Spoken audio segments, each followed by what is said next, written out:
நல்லதே நடக்கும்.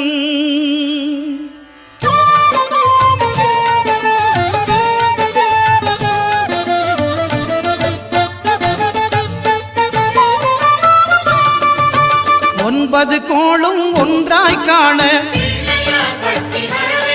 அங்கு கற்பகம் என்னும் கடவுளின் மெய்யில் ஒன்பது கோளும் ஒன்றாய் காண அங்கு கற்பகம் என்னும் கடவுளின் மெய்யில்